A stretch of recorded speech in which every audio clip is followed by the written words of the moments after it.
Hello mga kapaps, tara magluto tayo ng masustansyang gulay. Ang sahog natin, shrimp, carrots and ampalaya, sibuyas, bawang at kokomama. Talagyan natin ng gatayan guys, sarap yan. Hindi natin ang gulay, onion leeks. You know, let's start. Painit tayo ng pan. Patay mantika, kunti lang. Isaan tayo, sibuyas at bawang. Sabit lang po guys. Bilis lang yun. Lagyan natin yung hipon. Ako lang na makakain kaya ako lang yan.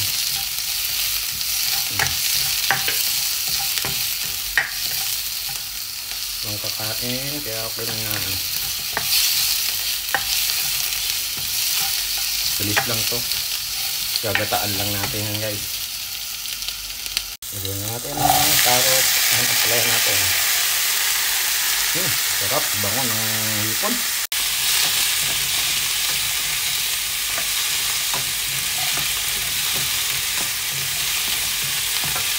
Lagyan natin ng pampalasa yan, ginisa mix.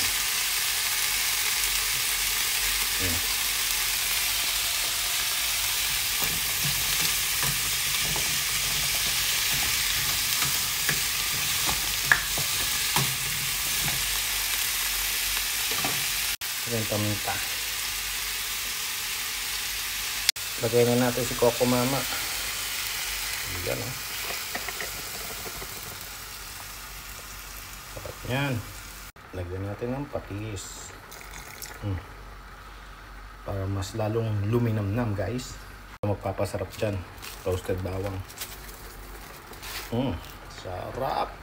Okay na siya. Lagyan na natin to. Uy, sarap nito.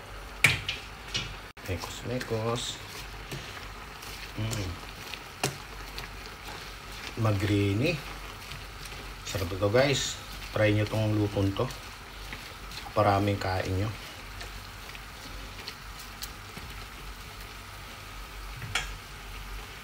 Luto na guys.